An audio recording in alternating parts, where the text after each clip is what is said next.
Hey friends, in this video I will show you how to combine the three best study methods of active recall, a retrospective revision timetable and spaced repetition. Welcome back to my channel, I'm Maxi and I help you being successful as a student. So let's start with a quick reminder about active recall, the retrospective revision timetable and spaced repetition. So active recall means that you ask yourself questions about a specific topic, and by that your brain realizes that it lacks in some answers, and by that it is a lot more likely to remember the stuff that would have answered the question. So that's why active recall is such a great study method. Then the retrospective revision timetable is just like a pretty standard studying timetable, but you have your topics in the rows and then your repetitions in the columns, and you do not predefine the dates where you learn the stuff. So you just start learning whenever you have time for it, and then you look back and see what needs more studying and what needs less, by looking at how well you performed in the specific topics. And spaced repetition means that the studying intervals, so the time between each session, each study session, can be longer over time, because we do not have to interrupt the forgetting curve as early as our brain is more likely to remember the stuff. But if you are new to the channel and still need some info on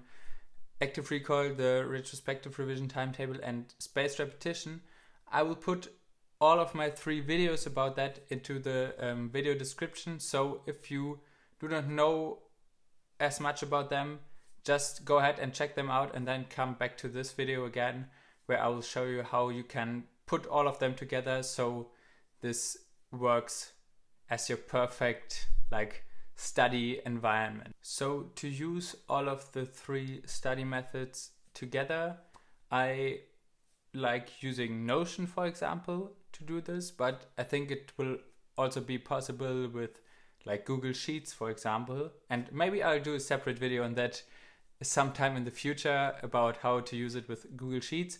But now I'll do it in Notion, and you can use Notion completely for free in the standard plan, and that is totally fine, and that will make no problem in using it for studying. So I just recommend you trying out Notion, as it's overall a great tool. So let's dive into Notion right now, and we will just start with a blank page, and I'll just call this one school, for example, and then we'll go ahead and create a full page table, and that we'll just do with slash table and then choose table full page, and then we'll call this, for example, RRTT for retrospective revision timetable, and then you could add the subject. For example, I'll just type subject. You could just type math, English, whatever you'd like this timetable for, and then we'll have to adjust our columns. And here for the first column, I'll name it topic. Then I'll do this into a text column and call this rep 1. Then another one for rep 2. So rep always means repetition. Then another text column called rep 3, and so on. So you could, of course, add an infinite amount of reps here, so I'll just leave it with 3. I think this is enough to show how it would work, or show how it can work for you.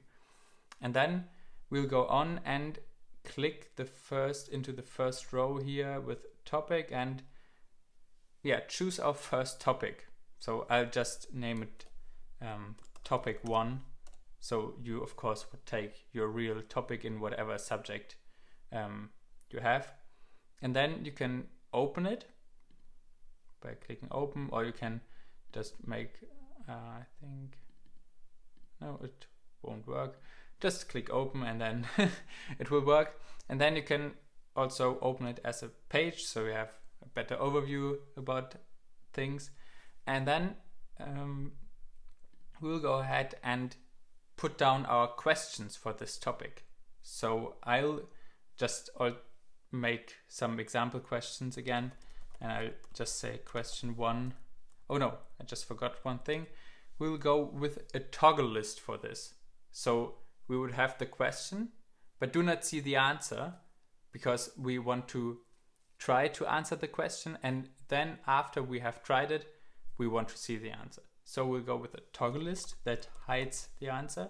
So we say /toggle, and then we can just choose toggle list, and then we'll go ahead and type question 1, and then enter question 2 and question 3, for example.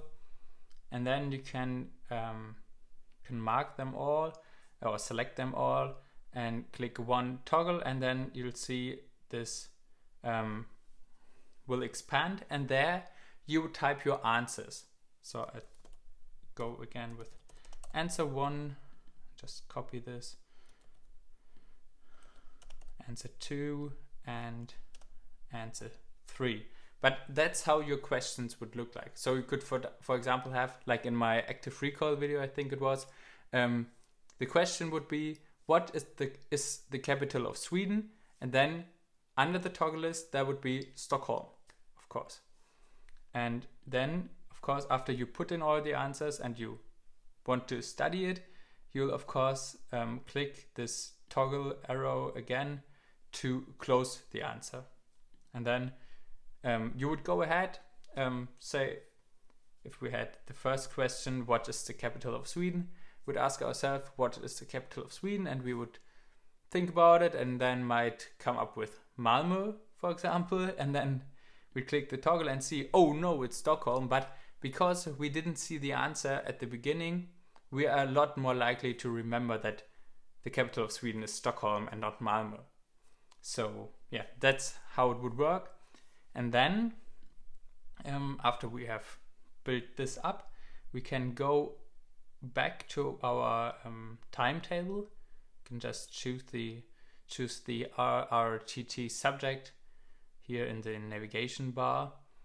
And now we are back. And then let's imagine we have studied our topic once, and then we would put in here into the row with the column rep 1 in the row for topic 1. We would put our date, for example, or I like to write down my date. For example, I just put down the 1st of January 2021. And then I like to rate myself, rate my study performance for this topic. And let's say I was okay, and then I'd go for, I always like to do this with stars. So I'd choose a star. By the way, you can access the emojis by Control Command Spacebar on your Mac. And then you can take the star, just copy it and paste it as much as you think. So I'd say I've done pretty okay, so I'll give myself 3 out of 5 stars. So yeah, that's okay. And then let's pretend we come back, like for example, the next day, and we want to study the same topic again.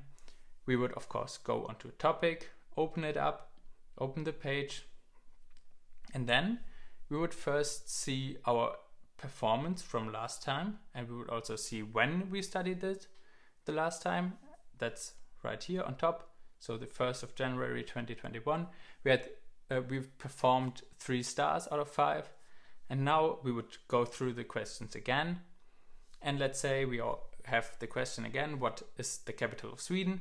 And now I think about it and I say Stockholm, so this is right. And then I can go ahead in here already, can go ahead and type down 2nd of January 2021. And let's pretend I answered all the questions right, for example, but that's usually not the case. I could, I still have it copied. I would paste 5 out of 5 stars in here. So this means that I was able to answer all of the questions, so I'm very sure in this topic, so I know everything pretty well. And then I can go back to my retrospective revision timetable, and I know, so there are 5 stars in my last repetition of topic 1, so I can finish this topic for now and can focus myself on the other topics of this subject. So these stars will help you to find out what topics you really have to focus on and what topics are already okay and do not need that much of focus. And spaced repetition, so you might say, yeah, now we have the retrospective revision timetable and active recall, but what about spaced repetition? And spaced repetition is in here as well. So you would implement spaced repetition in these rep 1, rep 2, rep 3 columns, in the rep columns, and so there you look that the first reps are pretty close to each other, like 1 day or 2 days or 3 days, and then the ranges between those reps can be bigger over time. So that's where spaced repetition comes in, as this says that we do not have to interrupt the forgetting curve as often as at the beginning. So this is where then spaced repetition comes in. So when building this, what we have just built, you have put together all the 3 study methods of active recall, spaced repetition, and the retrospective revision timetable. So when you now have built up your whole study environment in Notion or in any other application you'd like to use, you can go ahead and learn all the stuff you need to learn for your exams, for example. And I think this will work pretty well with your new study environment, and I hope you'll have as much success as possible. So if you liked this video, you might also want to check out my latest YouTube short about the productivity hack, the 80-20 rule, which will of course be linked in the video description and also on screen right here. So please leave a like and subscribe to the channel to not miss out on future videos. See you in the next one.